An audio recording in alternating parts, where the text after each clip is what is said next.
And without further ado, I'd like to introduce Mark, our chair. Mark is a professor at Loughborough University and also Imperial, but of course he is the director of CCG. Thank you very, very much indeed.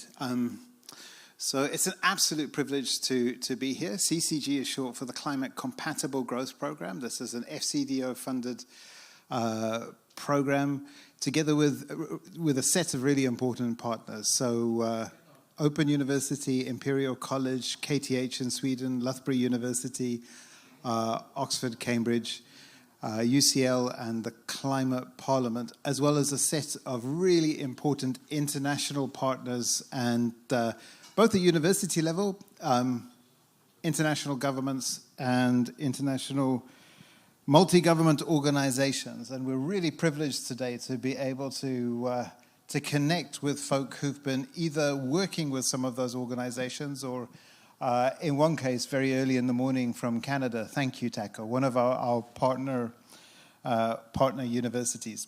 Now, just by way of introduction, it is the case that a number of us in this broader constellation have been working on efforts to improve capacity building in developing countries in particular. And I mean us, but also, lots of partners in developing countries. There are strong structural issues and barriers to get through in order to develop the capacity to do the sort of systems analysis that's critical to release financing, to help calibrate policy, and just to ensure that these are functionally possible. Do these fit with people's lives? Are they good for business or not? Underneath all of this, so that the iceberg is what you see on the top, all of the cool stuff that we hope to invest in to help improve people's lives and reduce greenhouse gas emissions. Underneath the iceberg is an incredible body that needs to be built up. There are several gaps. One of the gaps is getting data set up and together and starter kits to help countries get going. And we deliberately want to make sure that those starter kits are set up in a way that almost everybody has access to them, or it's the case that they can develop them themselves. And they're also set up so that they are pieces that people can pick up and build their own models and analysis. I think there's a dangerous trap. We see that there are gaps, and perhaps one of the things that we would like to do is run in and fill that gap and develop models and so on. But those are not necessarily models and analysis that reflect the situation on the ground. So we know that we must be careful there. But underneath that, helping to create the data sets on which these models and tools and insights can be built is critical. So I'll stop talking there because I'd like to introduce some folk that have been working on incredibly exciting efforts to make the models and data more absorbable, let's say, with a very low learning curve. There are lots of tools out there that are really, really good. I mean, they're exceptional. But in some cases, you need to be, for example, a Python programmer to be able to run them.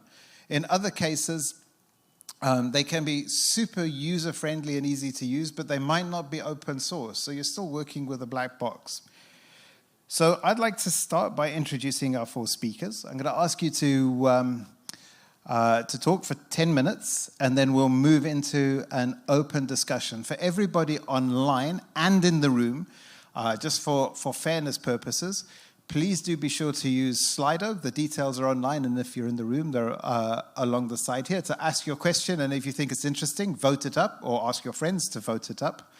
And something that I'm particularly excited about in this effort is that we're democratizing, and there are many others that are working in this space, but for you guys, you're democratizing data and making it available and auditable so that we can attract the investment that we need for the future that we want.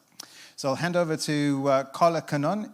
Carla is also an academic at Imperial College and Loughborough University, and she spearheaded the first effort in this space, which I think is pretty remarkable. Carla, over to you.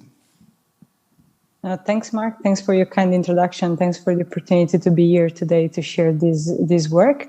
I will share my screen with some slides, if I may. Can you see my screen? Yes. Cool. All right. So open up this presentation. Okay, so today, as Mark mentioned, I will be presenting the first edition, the first version of the Starter Data Kits, and the country that we covered in the first repositories, what they are, how they are used in teaching and analysis, and how people can create new Starter Data Kits for the country that we didn't cover yet. But first, a very quick introduction to what we do. As Mark mentioned, CCG is this research program that tries to accelerate the low carbon transition by supporting the growth aspiration of developing countries to better meet the sustainable development goals. How do we do that? We provide research and global public goods to help countries develop economic strategies, plan and policies to attract investment into low carbon growth across multiple sectors. Now, we know also that left unchecked climate change will cause great economic, social, and environmental damage and will affect global security, food system, water resources, health, and ecosystems. Developing countries, we know, are at the most immediate risk. That's why CCG provides evidence at the right time on how developing countries can respond best to the low carbon transition. But how do we create this? How we support the demand for a system change and not a climate change? Among other things that we will explain also next session, by using open source modeling tools, data, and upskilling practitioners in this field. That's why my work that I've been doing at CCG and in my PhD focus on ensuring that we lower the entry barriers to energy modeling and ensure that everyone, everywhere can be part of the green revolution. We believe that this can be done by providing the tools, the data, and in a way that improves the self-sustainability of the energy planning process. But let's look in more detail on the process that we established at CCG that was quickly mentioned before in the previous session by Philip. Thanks for that. This process indeed goes from raw data. CCG takes raw data from multiple sources and then creates open source databases that can be used as a starting point for energy models. Indeed, through our novel data pipeline process, which is point number 2 on this graph, we are able to manipulate in an automated way raw data coming from multiple sources into a consistent format compatible with energy model input data. The result is step 3, which is made of the Starter Datakits, a collection of open source and tool agnostic data repository, which is currently available for 70 countries and is useful to get started quickly with the energy modeling analysis. Next on this graph, application and analysis, number 4. Here, energy modelers can benefit from 7 open source tools with self-taught, certified online teaching material and support from experts in the field. And then to deepen the modeling skills, we organize in partnership with international organizations some capacity building training around the world. All of this step, as Mark said, lead to the end goal of influencing the policy process and mobilizing investment into low carbon solution. Now, let's get to the focus of this session, which is the Starter Data Kits. So point number 3 of this graph. Why did we develop this Starter Data Kit? To address some challenges. As we know, developing a national decarbonization strategy requires significant investment. Often this is done with external consultancy. The first investment is therefore to develop a set of data and an initial investment model. However, as we know, there are many challenges when it comes to data for energy modeling, such as being most of the time not open and accessible, outdated, inconsistent, and difficult to ensure their quality all the time. Moreover, when first approaching a modeling exercise, we've seen many times the application of efforts to collect several times the same piece of data, which lead to a waste of time, resources, money, but also slows down the process of uptake of energy modeling tools for policymaking and investment purposes. To address all of these issues, in partnership with many organizations and international institutions, we have developed the Starter Data Kits. So what are the Starter Data Kits? Currently, they are available for 70 countries. We cover all mainland Africa, South America, and South Asia. And they are useful for accelerating teaching and country energy system analysis for development partners, consultancy, national investment analysts, and academics. And they can be used to facilitate a number of engagement between countries and support organizations. Now, each Starter Data Kit is made of an explanatory preprint article on Research Square, a tool-agnostic dataset that can be used with any selected tools, and ready-to-be-used osmosis models covering 3 scenarios per each of the country.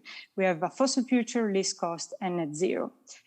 Now, let's look at what the Zenodo tool-agnostic data repository. Again, this is not osmosis specific, but they are really just a data repository that can be used with any tool that one decides to use. So what is in there? You can find this repository on the CCG webpage by clicking on the link that is highlighted there in yellow.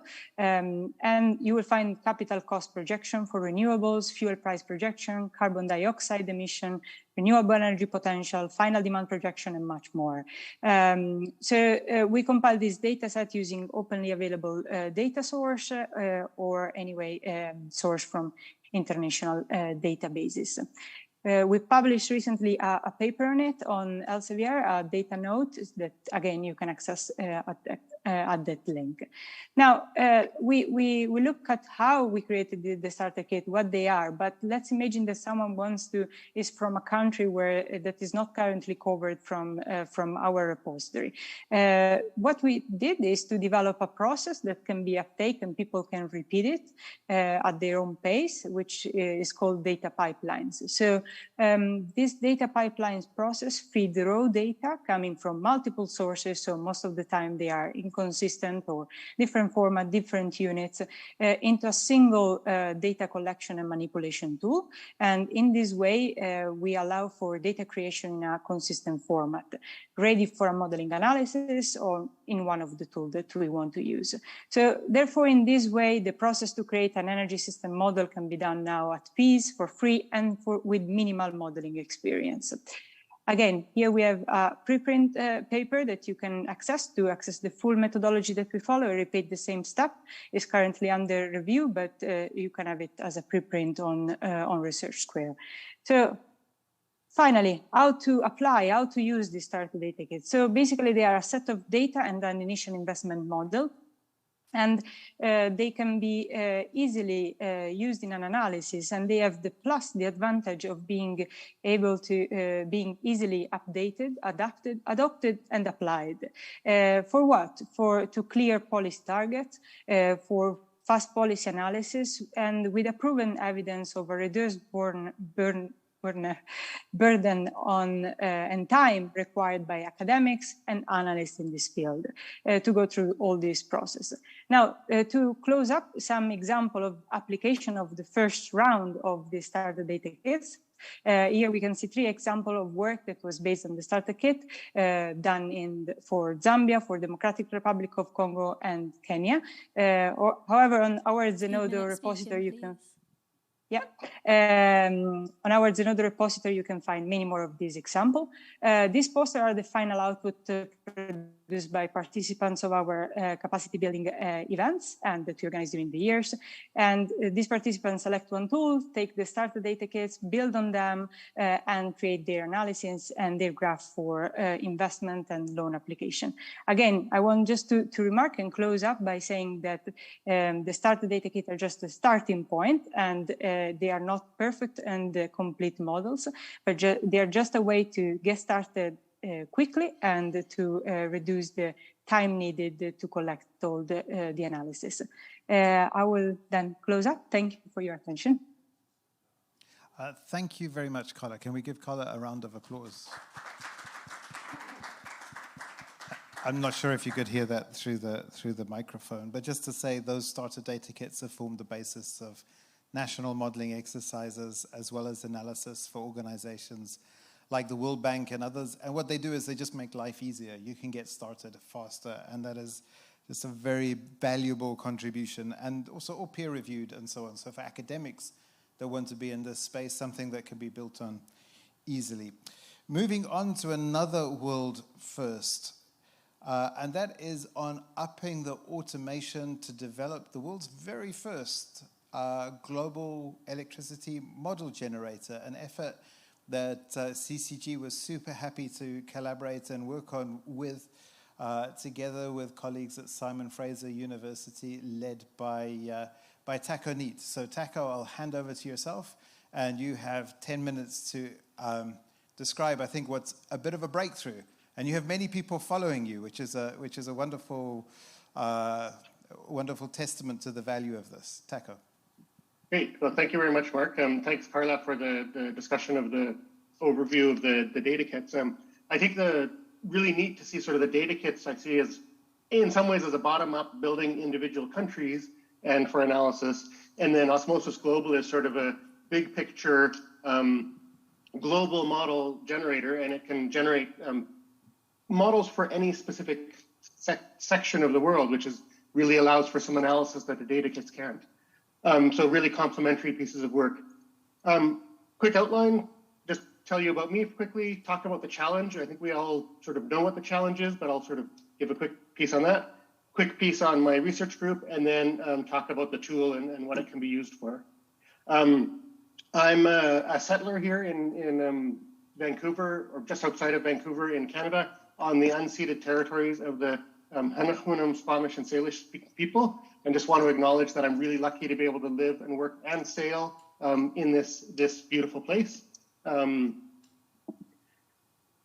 So let's look at the challenge that we face with the energy system.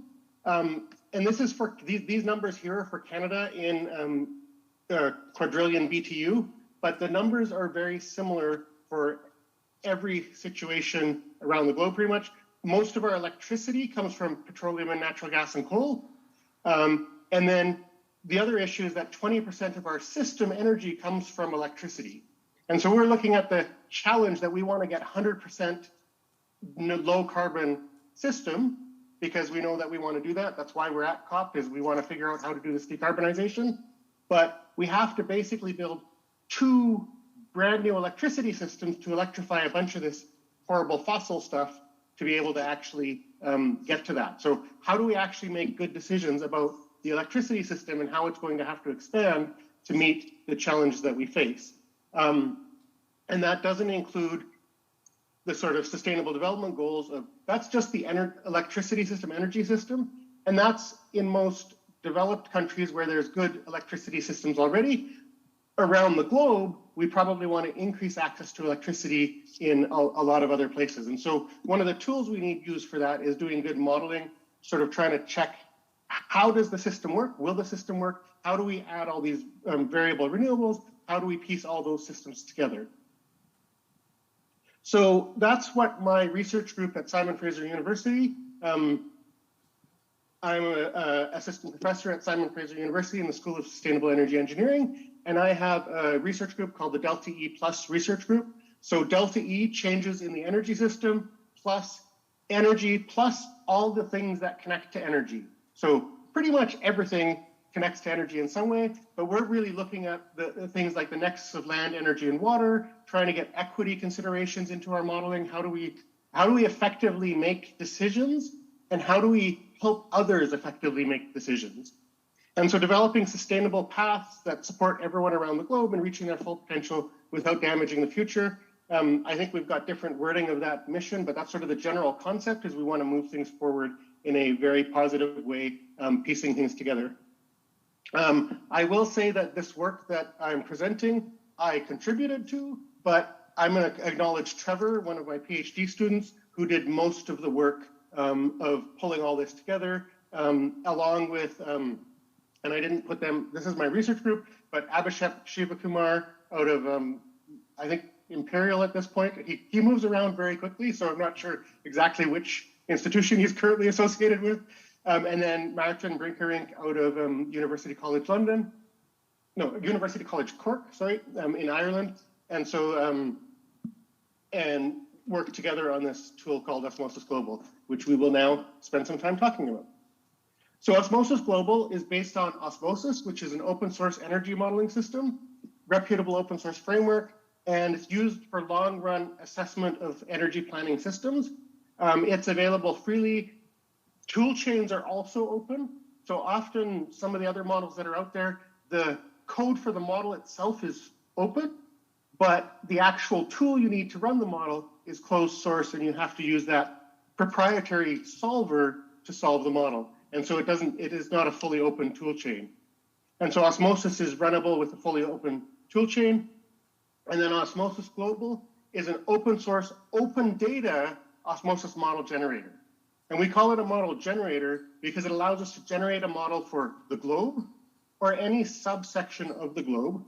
And then open data, I want to acknowledge all the work that Martin Brinkernink put in for Plexos World, which is sort of a open Harvard Dataverse data set, which is the sort of starting point for a lot of the data in Osmosis Global. And then from other publicly available data, we've pulled together this generator that allows you to run this electricity system model for any arbitrary area of the globe. And it's interconnected electricity system models for the globe or any geographic subset, and easily perform scenario analysis and test modeling assumptions. Really basic workflow. We do some user inputs. We say, what areas do we want? We run the automated workflow in Python. So this does require a little bit more knowledge than like the data kits. The data kits are really simple to get going with, but Osmosis Global, you do need a little bit more knowledge of how the Python and some workflow pieces work, and then it produces a bunch of results for us. So this is the starting data set. This is the number of nodes that are there in the global data set. When we ran the full model, I think it took about a day to run the whole globe, which is not terrible. And then when you do subsets, you do 5 or 6 nodes, it takes on the order of a couple of minutes to run.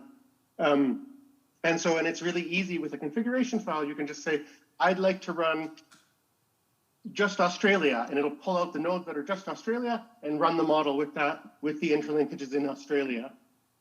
And so that allows us to go really quickly in different scenarios and model assumption questions. So scenario investigation, right now the tool is being used for an investigation into Laos. Laos is a relatively long country in the Southeast Asia there, and it has a number of very good rivers which allow it to store water, which is storing energy, and then allows it to generate. And there's a lot of interest in Laos and the areas around Laos to use that hydro resource as a sort of a battery of that Southeast Asia area. And so we're doing a run with those specific countries chosen by just saying we want Myanmar, Laos, Thailand, Cambodia, Vietnam. We run the model and it pulls just those pieces out, and then we can play with the specific hydro parameters to say, okay, if we develop more or less generation, then we can figure out what's happening in this area here. Can that work for Laos? How does that work for the different countries there? And we can run that scenario. We also did some model assumption investigation. So this is, as I said, it's really easy to choose a different country. So we originally ran this actually for, I believe it was a country in the north that doesn't have a lot of solar resource and didn't get any interesting results. And so we reran this with Spain and Portugal because they have quite a good solar resource. And so you can see here with 8 time slices per year, the model says, well, if we're just chunking the whole day together, solar is available all the time. We're going to do solar everywhere. And of course, that's not a valid assumption. We know that. 2 minutes speaking, please. Okay, I'm almost done. All good. So 144 time slices. Now we get a more realistic mix of generation technology. So we can play with those assumptions really easily and investigate how the model works in a very quick workflow. And the workflow is all available and easy to recreate and rerun. If you'd like details about Osmosis Global, there's a Nature Scientific Data article that's available that describes the whole workflow and how it was put together. And then osmosis-global.readthedocs.io to get more information how to put those things together. So that is Osmosis Global, quick overview of how that works. And I look forward to questions and discussion once we get to that. Thank you. Thank you very much, Taco. Just to say, that's an absolutely terrific, world-beating piece of work, and many people are emulating and developing similar things into the future. But the transparency and openness and flexibility is super helpful. So if you want to look at the electricity development of any country or any interconnectors or other things with like extreme transparency, it's there. And there are plans to develop this further into the future that maybe we'll get to talk about. So thank you, Taco. Now, when we're having a look at when we're having a look at greenhouse gas emissions, there's agricultural emissions, we know those are important, energy emissions, which are important. Folk often focus on the power sector because it's a large, important sector to decarbonize, but the other really big sector that is important and quite difficult to decarbonize to some extent is the transport sector. And it's really difficult to set up plans to do this systematically, especially in developing countries and least developed countries, because the data simply isn't there. And James Dixon of the University of Oxford is working on an important initiative. He's part of CCG, but together with a large ensemble of international organizations to make that data available. In the past, it's been the case that we've taken existing data, the Starter Datakits and so on, and developed data. The Joint Research Center used really clever satellite maps to do work around transmission systems and so on, and those have evolved over time. But the transport data is special in many ways. So in order to do decarbonization, we need transport data, and we need efforts like the one that James is going to talk about now. James, over to you. Hello, everyone in the room. I'm hoping that you'll be able to see my screen in just now. I'll just proceed unless anyone tells me otherwise. So this is my 10-minute talk on Transport Data Commons, or the TDC, and data for modelling wider in the CCG programme. As Mark said, I'm James Dixon. I'm from the University of Oxford back in the UK. So as Mark said, transport is this notoriously difficult sector of climate change mitigation, often described as the problem child. And as we look at up to last year at COP26, 166 NDCs by countries, whilst 76% of them highlight transport as a source of mitigation, only 8% of NDCs released to date have transport-specific mitigation targets. When you delve into those specific mitigation targets for transport, the majority are based on what we call improved measures. Only 7% are based on avoid, and 28% on shift. If you don't know what I'm talking about by these three words, this is something called the avoid, shift, improve hierarchy, and it's something as of a duty as a transport researcher to just put this on the screen. If you don't know what it's about, look it up. Essentially, avoiding unnecessary travel is the first and foremost. I don't like women in 20s. All the girls in the 20s, I'm cool on girls. I like fucking girls like 15, 14. I like fucking. So we'll turn the Arabic translation off in a second, James. Okay. Just hold on for a sec. I'll just mute my computer, and then I won't be able to hear it because it's really bad. So after avoiding unnecessary travel, which includes planning policies to reduce the need for travel, we then look to shift to more efficient modes, which includes public and active transport. Only then do we look at improving the conversion efficiencies of energy, which includes electric vehicles rather than internal combustion engine vehicles. And of course, we may need data to involve ourselves in the development of transport energy pathways. And by a pathway, I just mean a kind of a narrative storyline of a credible future, which may be used to explore the range of plausible outcomes. And Mark and Carla have both talked about, and Taka have talked about modelling. And I guess we just want to make the point that modelling can quantify the likely implications of taking these certain actions. So modelling is not a kind of a means to an end upon itself, but it can be used quite handily to inform policymakers what's the least cost, most sensible way of getting the most desired outcome. So at CCG, we produce a lot of models, but models need data, and that's the kind of outcome of this section. So transport, as Mark said, is this really difficult part to decarbonize of the kind of economy, I guess. And we have to recognize at first the massively varied types of transport needed in providing for this energy service and how that varies around the world. What we've been doing as part of the work in CCG is just trying to identify exactly a kind of shopping list of data that we need for modeling purposes. And this is broken down into three headers, I guess. So it's activity, which includes quantifying how much people need to move by each service and how much they currently move, and then we can extrapolate that into the future. the fleet. So we need to know about how many vehicles are around in a given country by each technology. So I mean, particular ages, particular types of vehicles, particular powertrains, this kind of stuff. And this includes everything from cars to motorbikes to trucks to ships to aeroplanes. And then we'd also need age profiles for each of those vehicle types. And then we also need to understand how using those vehicles produces both greenhouse gas emissions and air pollutants. So as Mark said, a big problem that we have is that particularly for low and middle income countries, rather, a lot of this data just simply doesn't exist. So as part of our work, we're trying to kind of put together this kind of wish list of what we need to identify exactly everything that's there and improve data collection practices going forward. So the TDC, or the Transport Data Commons, is designed to be this one-stop shop for transport data at a global level. And we're designing it around a online commons. So commons is a word I quite like because it refers to this sort of commonly accessible space where both consumers and users can assemble to share transport data. And the whole goal with this is to act as an enabler for low carbon transport planning, including setting of transport energy pathways and including beefing up countries' NDCs on transport. The in-kind contributors so far are this kind of wide range of organizations, some really excellent, globally representative organizations. And it's been an honor really as part of Climate Compatible Growth to work with these people and these organizations in developing this.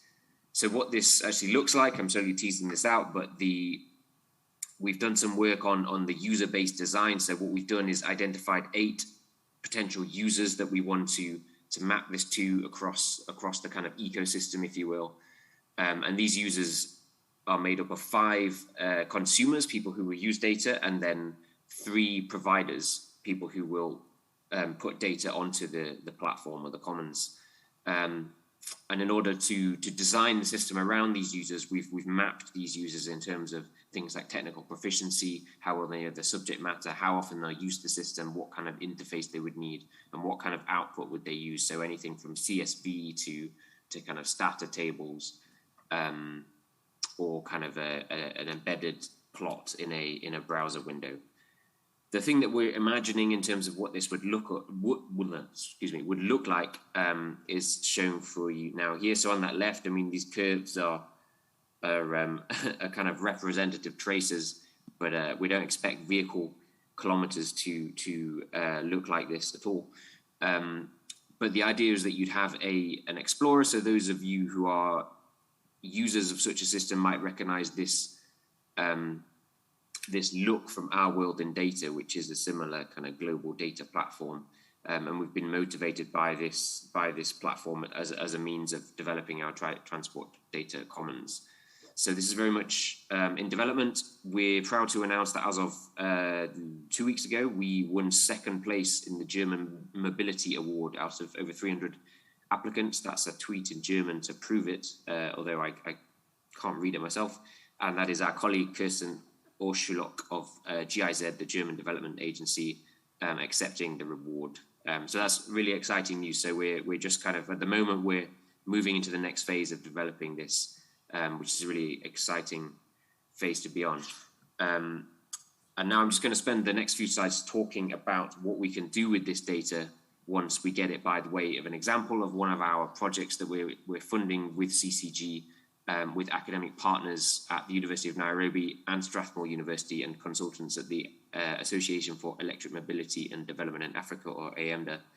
And that's called the Kenya Transport Energy Storyline. So I mentioned in the first few slides that the kind of overarching goal of this is to be able to beef up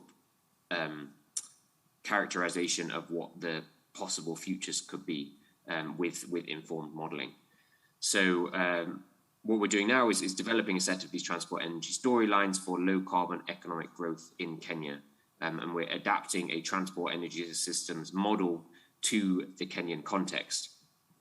And then next year going forward, we'll be able to use that model to test out key policies in transport transitions in Kenya. And this also links in with kind of training and capacity building in institutions there. So this is led by University of Nairobi and Strathmore. So the foundations that we're building on in this project, perhaps some of you are familiar with what I'm showing on the screen, but this is the KCERT 2050 carbon calculator for Kenya. So it's kind of a modeling communications tool, should we say? So it allows. Speaking, please. Thank you. It allows stakeholders to view how different transitions can take part. So once we look into the transport sector, we can look at, say, there's various kind of assumptions, as, for example, battery electric vehicle uptake. But the key part here is that they're all kind of modeled exogenously. So outside of the model, there are scenarios pertaining to, say, X% of cars being battery electric. And the question we want to ask in this work is what policy packages can push us towards these goals. So the model that we're using for this is called the Transport Energy Air Pollution Model, TEAM, or in this case, TEAM Kenya. And TEAM is essentially this big kind of strategic transport energy systems model that does greenhouse gas emissions and air pollution. It's been used with some impressive impact in the UK and Scottish contexts, but it's never been applied to a LMIC context before. So this project, I guess, represents a vanguard of doing this stuff. And we've chosen Kenya because, comparatively speaking, there is a relative wealth of transport data, should we say. And what we'll learn during this project that goes up to March is to what extent can this be done to the point that we get a useful output product of it, and how easily can we then transition this to other countries. So I should also mention that we're kind of building in a focus to transfer this to Zambia by the end of March 23. And just in my remaining seconds, I guess this is a kind of outline of the plan taking forward. But just to kind of whet appetites on this project, really, in this Kenya Transport Energy Systems. So I think that will probably be me for it. I think I've just described all this, and maybe I'd be happy to take any questions, or if you want to get in touch, then Google my name and Oxford University, and you'll probably find me on something that you could send me an email on. Thank you. Thank you very much, James.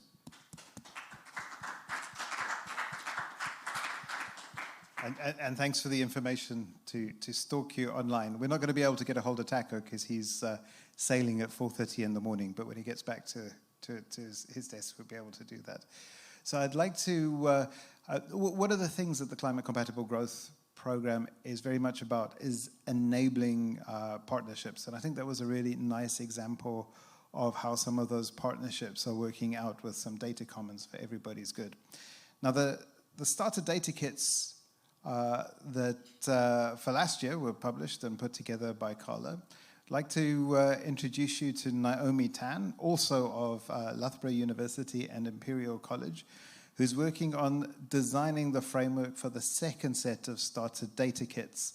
So with no further ado, I'd like to hand over to Naomi. Hi, everyone. Hi, I'm Naomi. I'm just trying to put my screen up, but it's looking like the host has disabled my screen sharing, so I can't do that at the moment. Okay, I think you should have access now, Naomi.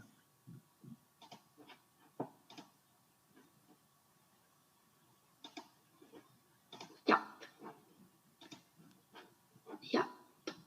Is my screen up? Yeah, good to go. Cool. Hi, everyone. Good afternoon. Very glad to be here. I'm Naomi Tan, a PhD student at Loughborough University and a research assistant at Imperial College London and part of the Climate Compatible Growth Programme, which is funded by the UK Foreign Commonwealth and Development Office, which I won't go into detail. Thanks, Carla, for the brief introduction of CCG. So I'm leading the 2022 Transport Starter Data Kits, which follows on from the 2021 Energy Starter Data Kits, which is what Carla was presenting before.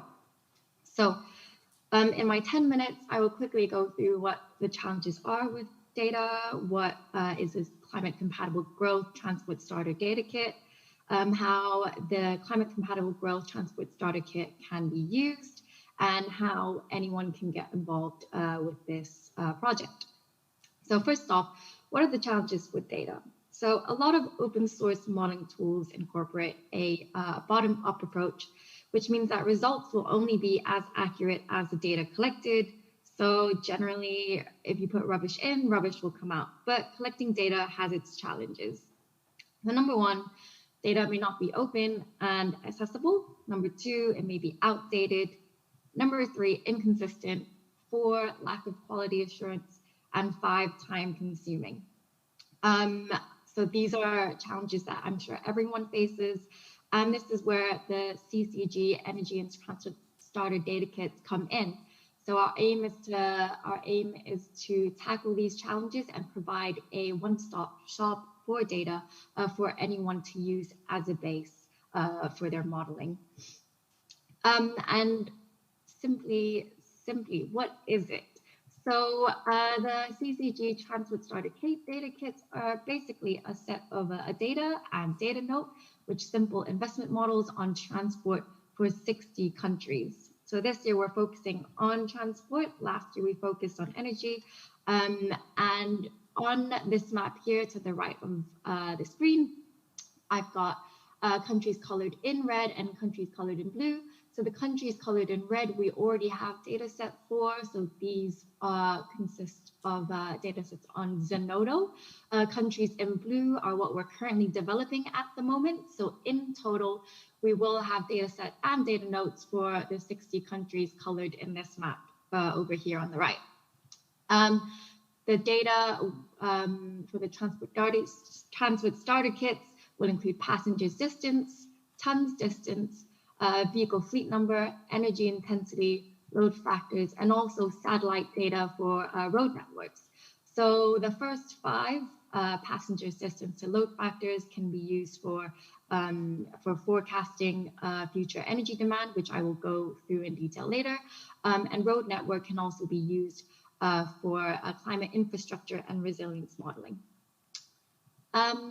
And all of this can be found online on the CCG website. So if you type in climatecompatiblegrowth.com/starter-kits, you will find the energy starter data kits and also the transport starter data kits, which is towards the right of the page, so highlighted here in the red box. So as I mentioned before, we already have data sets for 25 countries, which were colored in red in the previous map, and the preprint, and the remaining 35 countries will be finished, will be done, will be uploaded by March 2023. I've put this image up to show what we have done, which Carla has also mentioned she has done for the energy starter data kits. It is the same principle for the transport starter data kits. Overall, this whole thing aims to accelerate the low carbon transition. And what we have done is that we and partner organizations have been collecting raw data. So we've been working with SLOCAT to collect raw data. So that includes databases, satellite maps. This is then currently going through a data pipeline script, so making a whole pipeline from input to output, and this is where the starter data kits come in. This is what we've created, and they're accessible country data sets for models. So this the first 3 steps are what we've done so far. And moving on to the next part of this slide. So how can it be used? So data can be used in numerous modeling tools and programs.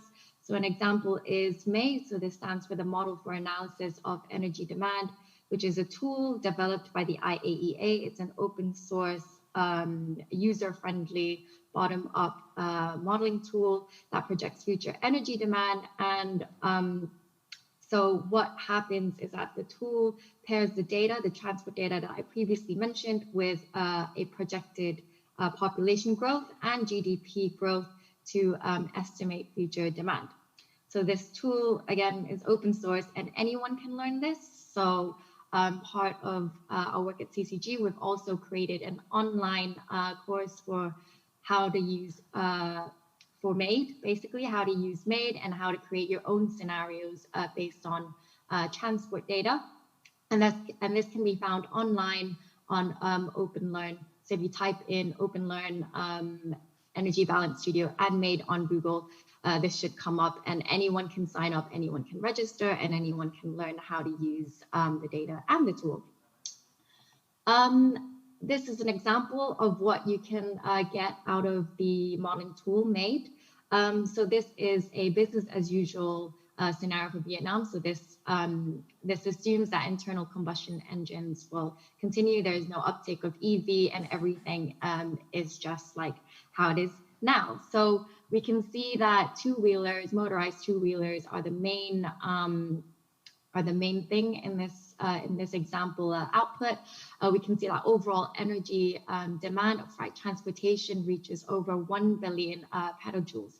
And I won't go into much detail about modeling outputs, but the idea is that you can model what demand would look like with different scenarios. So for example, 100% uptake of EVs by 2050, or a 50-50 EV and ICE ratio by 2050, and so on. So there are numerous scenarios that you can do based on the data that we've collected and provided in this Transport Starter Data Kit.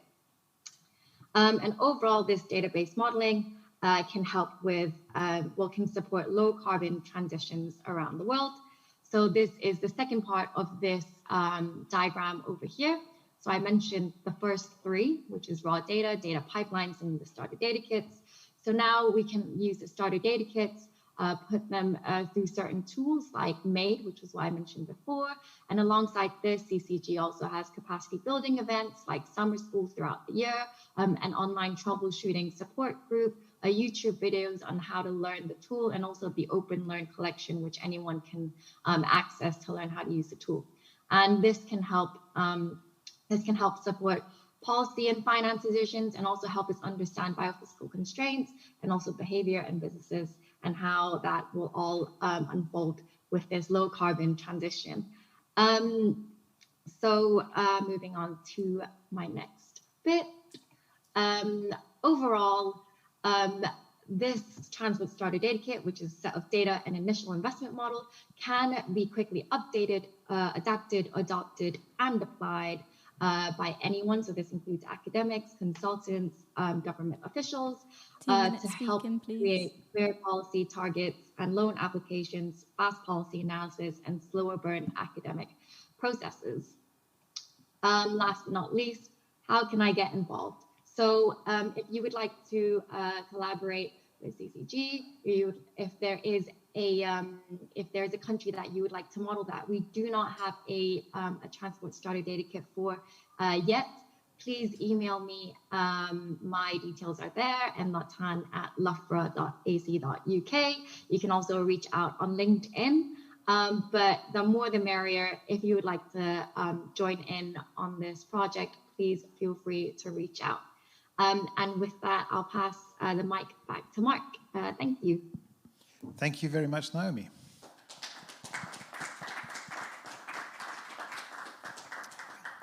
So Naomi, thank you very much for showing what one of the key additions is going to be to last year's Starter Data Kits. And just for information, that Starter Data Kit effort is drawing from the global commons that James was talking about. So apart from just getting information that you could use for a specific type of model, for a specific type of policy analysis, and the motivation for or enough information to pre-screen for funds, it's also the case that you could dig in there and get information, hopefully soon, to be able to run really detailed transport models, which are important once you've figured that electrification of transport is a key transport policy.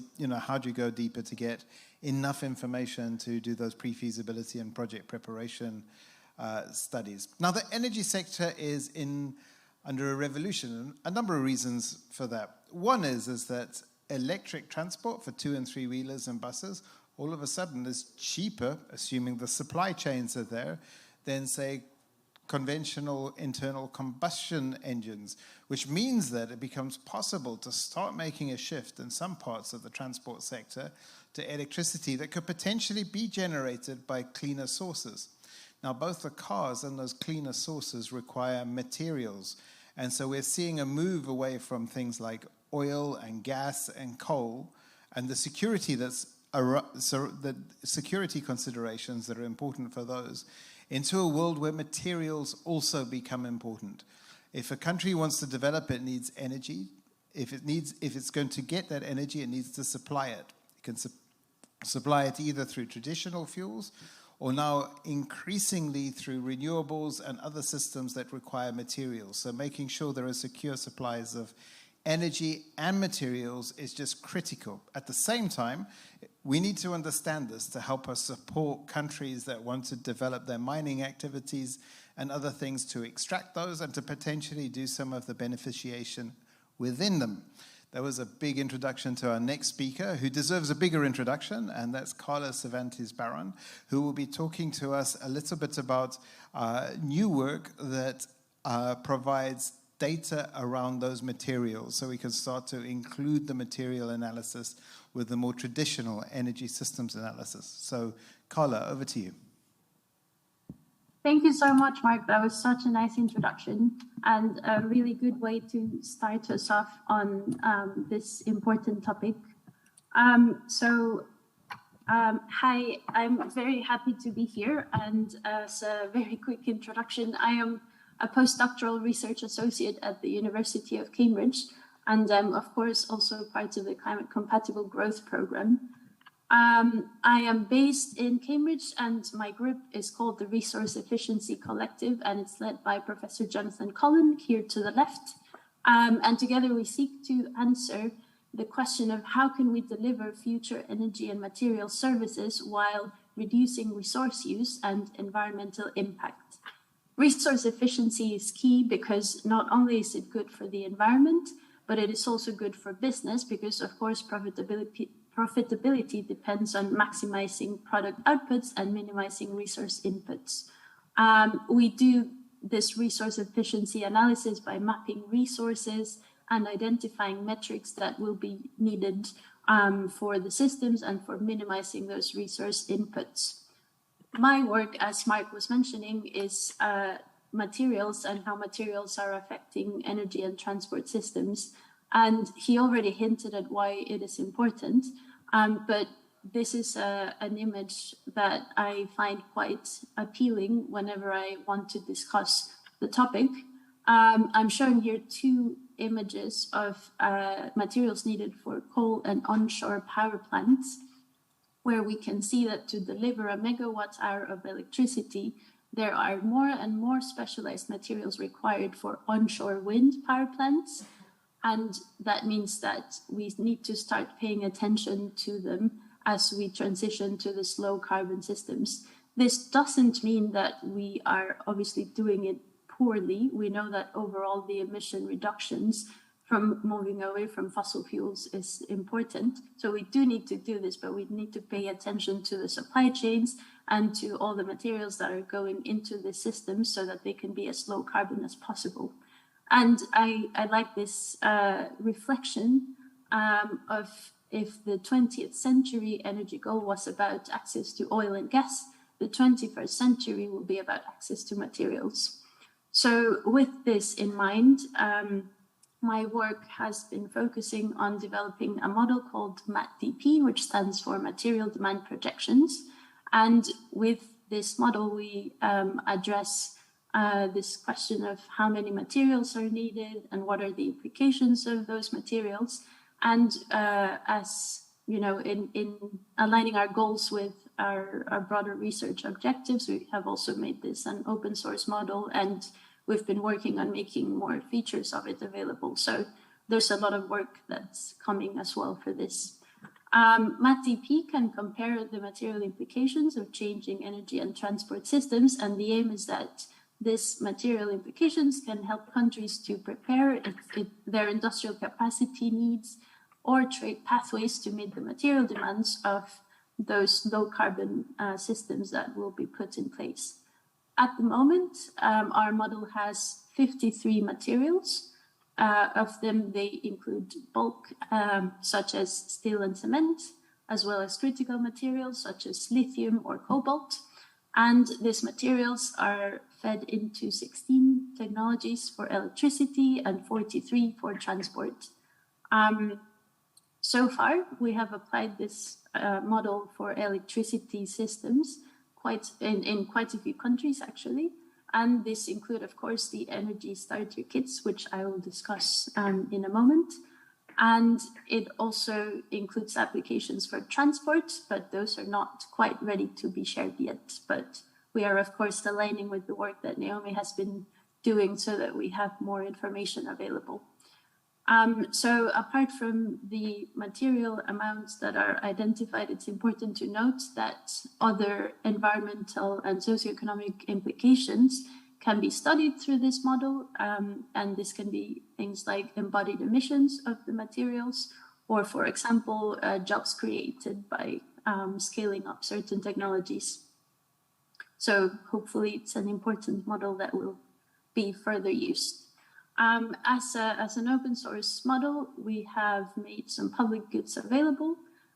If anyone wants to use the model, we have the Python code available and some very good documentation on how to use it. We also have this live demo generator to visualize some results, and we have actual model results from the models that we've been running for the different countries, and they are available on Zenodo. Hopefully these public goods facilitate the use of our work and let other people explore the results and really try to understand them or make further use of them.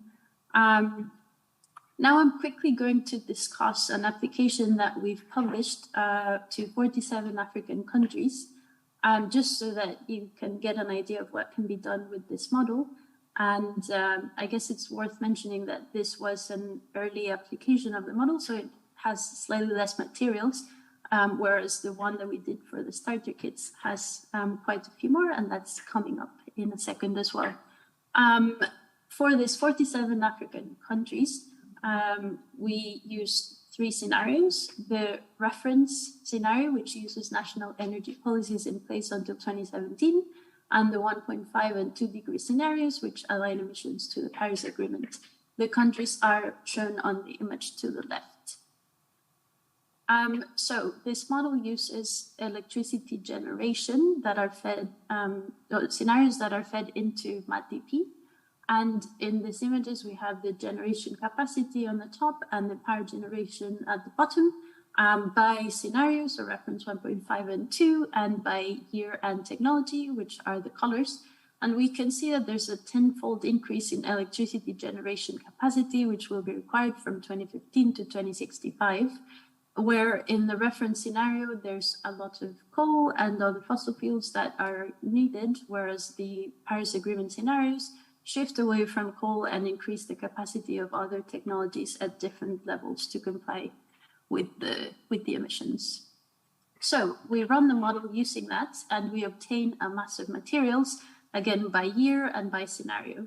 In this case, we have megatons on the y-axis, and the different materials are the lines. So concrete is the one with the highest amounts, followed by sand, steel, PVC, etc. We see that the material mass grows 20-fold from 2015 to 2065, and the highest growth occurs in the reference scenario. The Paris Agreement scenarios in turn show lower material demand, particularly for bulk materials, but higher specialized materials, which is already hinting at what I was explaining with the motivation of my work. The amounts of specialized materials required in the Paris Agreement scenarios are higher, and we can see that for materials such as bentonite or fiberglass, there's an order of magnitude more required of these materials. Another result are the embodied emissions. In this case, we have them on the y-axis, and the lines again are the different materials. And we see that as low carbon electricity capacity grows, embodied emissions from materials increase. And in the 2 degree scenario, they reach 47 megatons of CO2 by 2065. We observed that 3 materials, concrete, steel, and aluminium, use up about 65% of the total mass and about 60% of the total embodied emissions, which means there needs to be some action to mitigate the emissions of such materials. The conclusions of this particular study for African countries is that a joined-up strategy is needed where direct emission reductions are achieved by increasing the renewables. However, the embodied emissions of materials need to be reduced, which means that decarbonizing industry is a key aspect of, thank you, key aspect of strategies that countries need to follow. We have identified 3 shared goals that these countries can follow. The first is prioritizing industrial decarbonization, and this is really important because there are materials that will be key, such as the ones we highlighted, and if the countries prioritize reducing emissions of these, the emissions not only help electricity generation, but there's other sectors that use such materials. As an example, and because COP is in Egypt, Egypt is the largest cement producer. So having a focus on these materials that are the highest emissions and that produce the largest amounts is key. The second goal is to implement material efficiency. And this is because some studies have highlighted that material efficiency strategies could contribute up to 30% of emission reductions of concrete, steel, and aluminum globally, which means that Africa can benefit from doing similar activities. And the third is increasing regional and international collaboration or cooperation, because if the key components are manufactured in strategic locations, then other countries can benefit from that. And I just want to highlight that given the recent UN finding that there is no credible pathway to 1.5 degrees in place, means that we really need to step up our strategies that do emit more renewables and other things, in this case industry, so that we actually make a difference. Now, quickly mentioning the starter kits, and this is a sneak peek of the application that we did. We have done a model script to handle the energy starter kits, and now have results for the 69 countries included. This study in particular is still under review, so I am not sharing lots of details, but do please follow the website and myself and social media, and I'm sure we'll let you know once it's out. But it's worth mentioning that we did this because if the materials are identified for more countries, and especially the countries that we are including in the starter kits, it means that other people can then take this up and use it. And finally, I will just wrap up by saying what's next for MATDP and the starter kits. We are applying it to transport, as I said, and we're hoping to make more data available and more modeling features. Thank you very much. Thank you, Carla.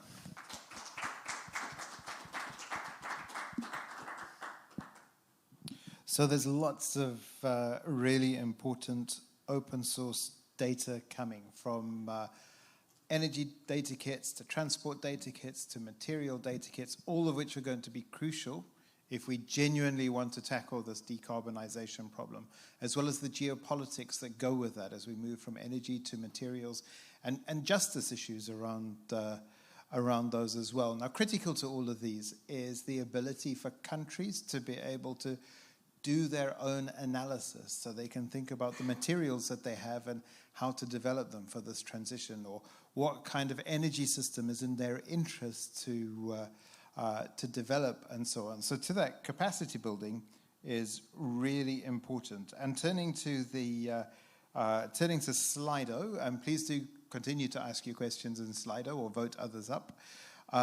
One of the questions there was, can these starter kits be used for capacity building?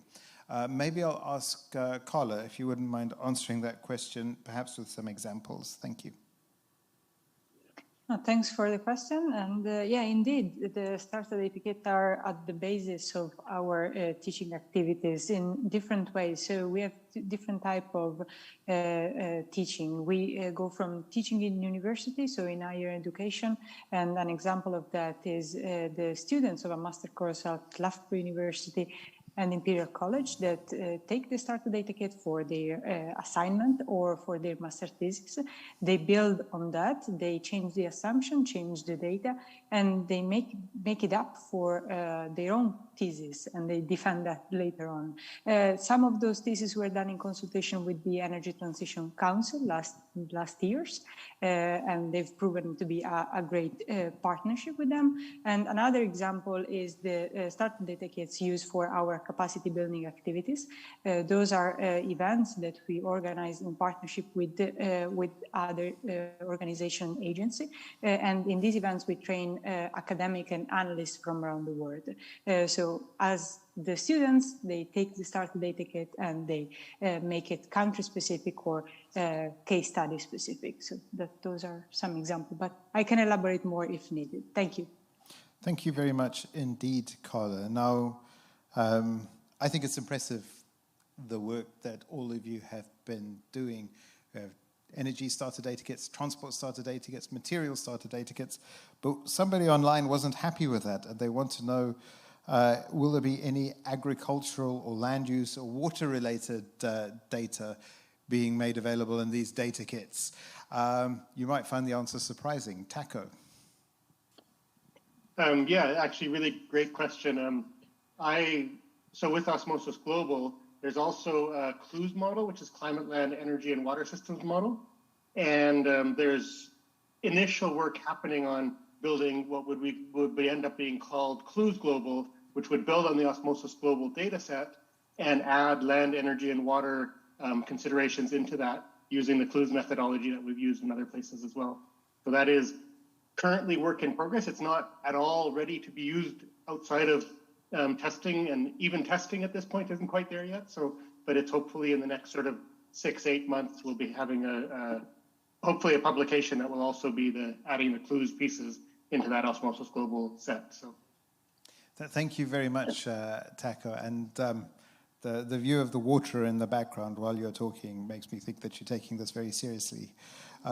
Also, just for information, there will be country-level starter data kits for CLUES models available soon to TACO, and then the CCG team at KTH are working on that. A question from Lucas, which I think is very important. Maybe I'll pass this one over to Naomi. How do we move from data modeling tools to informed decision-making? What are the key factors, challenges that stakeholders need to consider?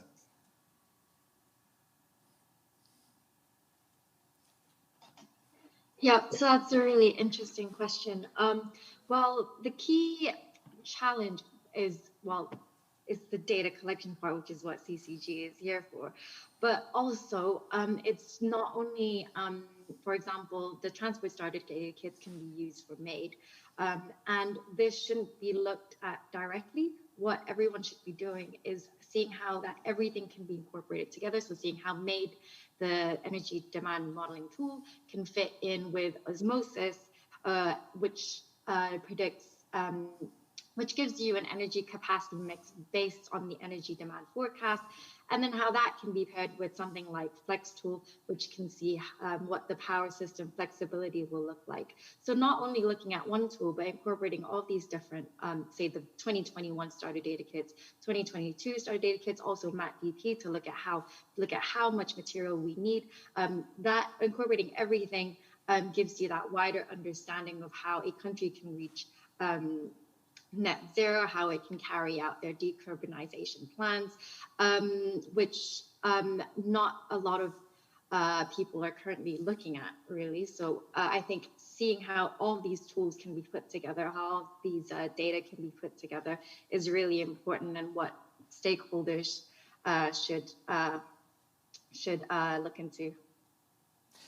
Thank you very much. And I think there are two things worth mentioning. It's just kudos to the folk that are putting these online teaching materials available and doing the summer schools and so on, because there's a lot of stuff that is involved there. And in fact, in the next session, and for those online or those who are here, please do come along, because we'll have the chap who set up Sustainable Energy for All talking about the ecosystem that needs to be created in order to maintain this, because this is a non-trivial but really important space. And related to the importance of this is a question about these materials from Lucas that's been voted up on Slido, and it's how could materials be monitored across global supply chains? There are data gaps, black boxes, which are challenging for assessments and governance. So I think there's the beginning of that could be looked at, which is very, very useful, but it's a long journey, I imagine, Carla. Yes, exactly. It's a long journey, and I suppose that part of that journey is understanding what materials are actually required and understanding what we need to focus on. So we're getting there, and that means that further down the line, there will be work, obviously not made entirely by us, but by global stakeholders on following these supply chains and evaluating the efficiency of certain methods, say for mining, and actually including that in wider data sets and wider standards that can be used by other countries. And trust me, the work is starting. I'm following closely how the materials work is happening in other organizations, and I think today I saw that there is an initiative that's actually managed to track supply chains for one material. So it is happening. No, brilliant. And I think that's going to be very important. I want to make one little, not quite a disclaimer, but something that I think is important as well. In the earlier question, and all of our work that's been presented here is, about models and data and getting all of this information so that we can provide policy insights. So just a little plug for something that will be added to the mix. There's also a set of work and a course that's being developed on the same course website that focuses on the kind of political economy of all of this space and how we take this analysis and move that into valuable insights for policymakers and financiers in particular, because I think there's an important gap there. So we're making good time, which is wonderful. So I'm going to go to the question that's been upvoted the most, interestingly. So many of us involved in this space are engineers, and we like to see technology solve everything.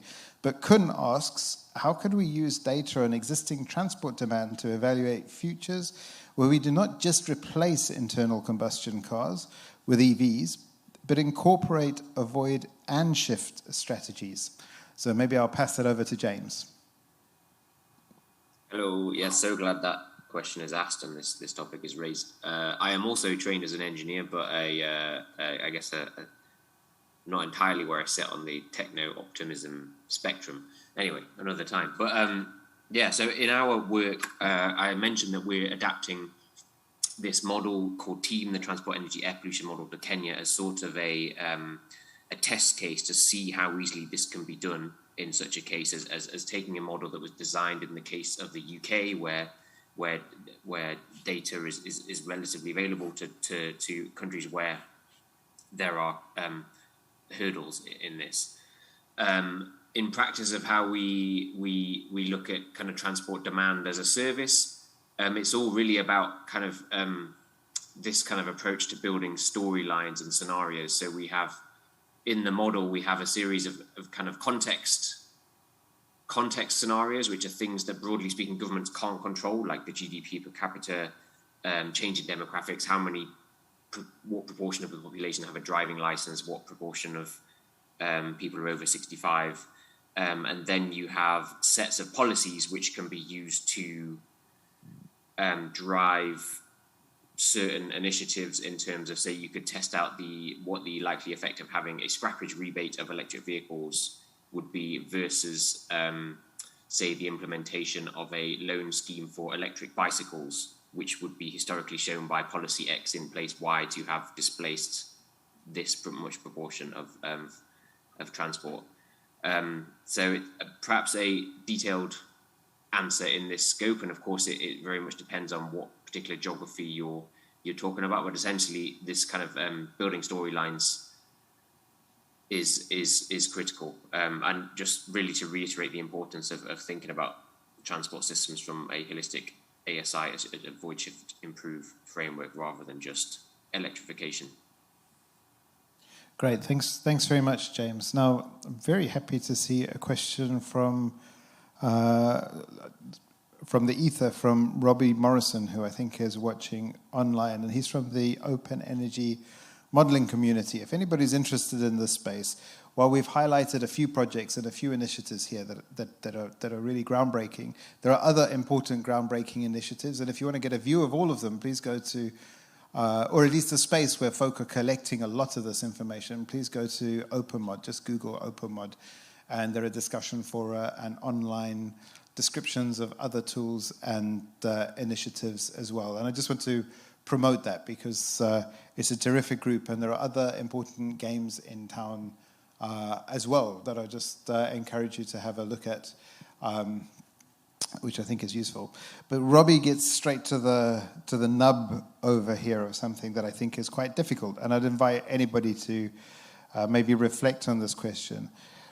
Which public licenses are used for the starter data kits, and have all potential copyright and allied rights holders explicitly provided their consent?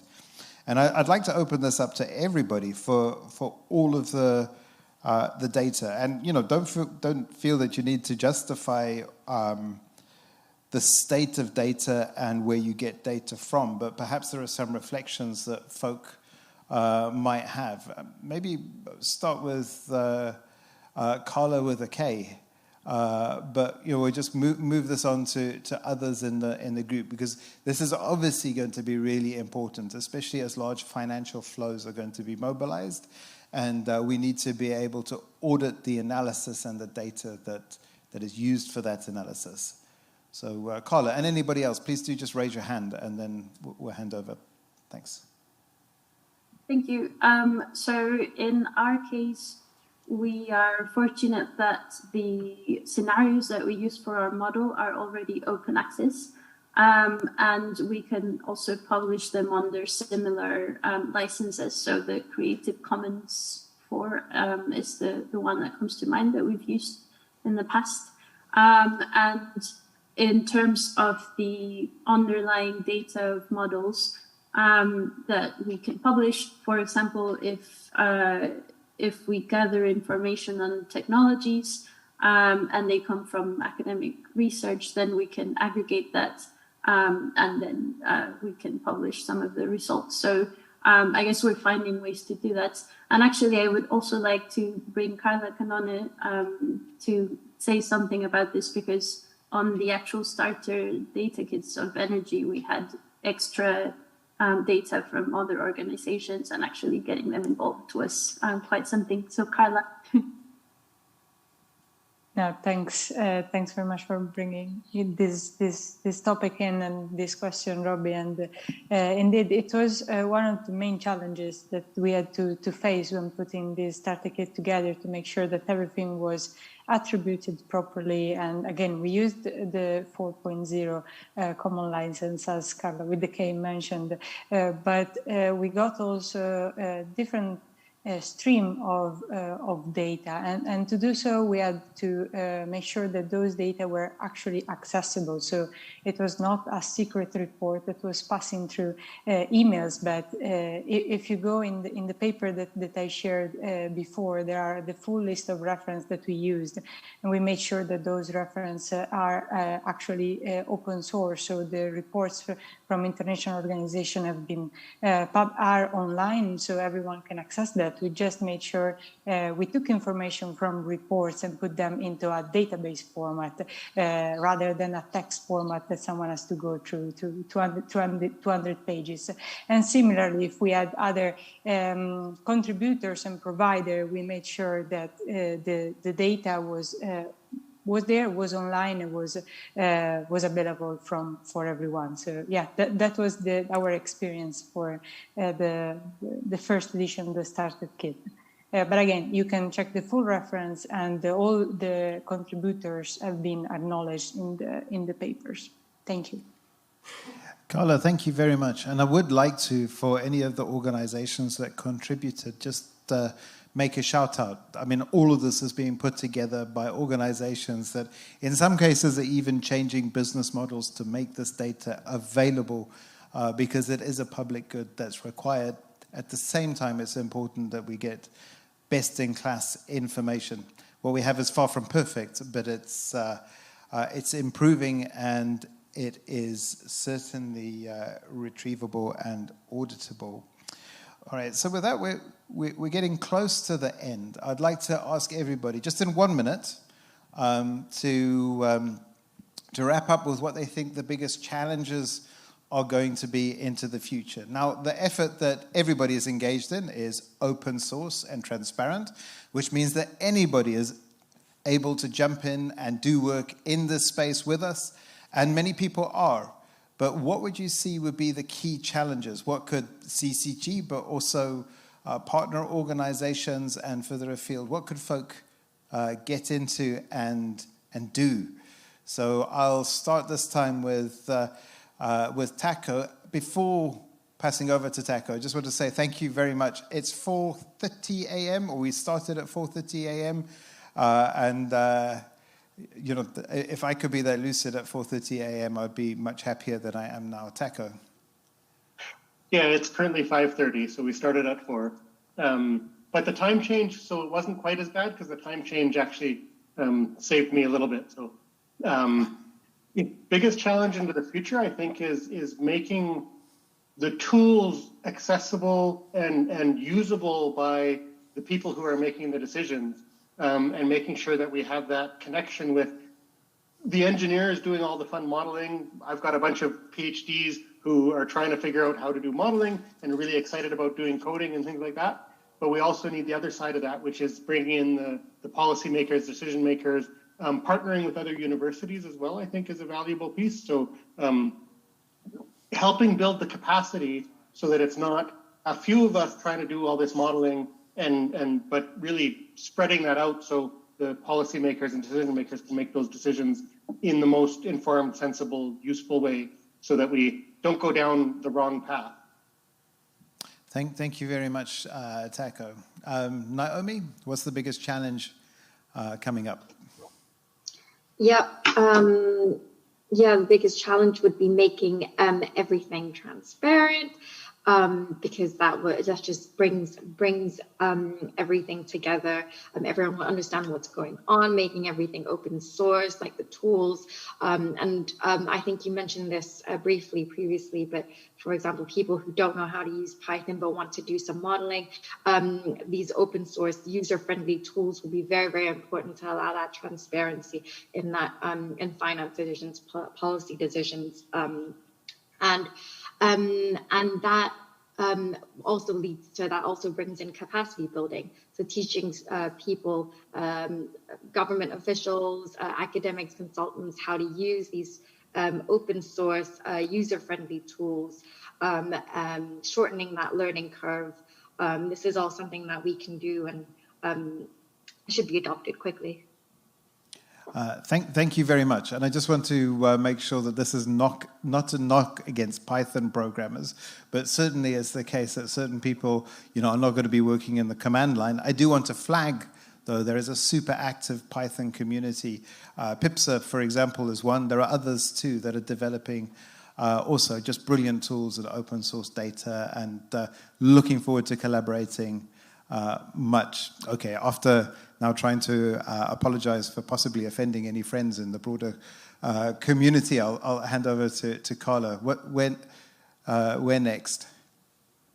Yeah, we're next to... no, go. Go, Carla. The problem with the Carlas. Carla with a K. Okay, thank you.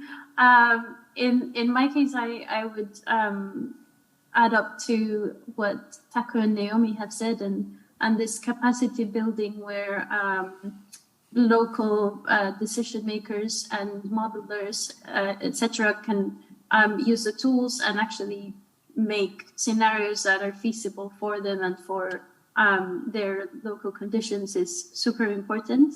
And I suppose that I also want to stress that for the materials work, I see that geopolitics are becoming increasingly important.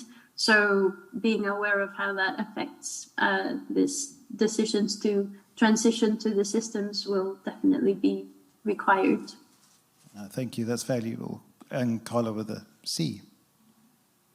Thanks. Apologies for the trouble. So yeah, where to go? I see that the main challenge that we will have to face at the moment with the Starter Data Kit is to reach not as many people as possible, but the people that might be interested in this work. So to make sure that we reach the people that might be using this work and can benefit from this work, and as well as track on all the other things that the other speakers have said. So I would say to reach out, to speak about this, to outreach, and also to strengthening and expanding the partnership that we have, because we see that every time that we have a new partnership, it comes only good, new data, and new view and new ideas. So that will be my takeaway for this session. Thanks, everyone. Thank you very much, Carla, indeed. And I'd like to thank the audience and the folk online in particular for the really interesting and useful questions. It's the case that data forms one incredibly important part of the ecosystem, perhaps the oxygen for the ecosystem that needs to be built. And in the next session, we'll be talking about the constituent pieces to make sure that the analysis that takes place does not exist just with a set of amazing organizations and PhD students dotted around the world, whether they be in Africa, Asia, Europe, or wherever, but that national governments and national universities can get access to this and build their own skills and develop things that are nationally appropriate and specific. But none of that would be possible without the development of data from other initiatives as well as these initiatives that have been mentioned here. So I'd like everybody just to join in a quick round of applause for the speakers.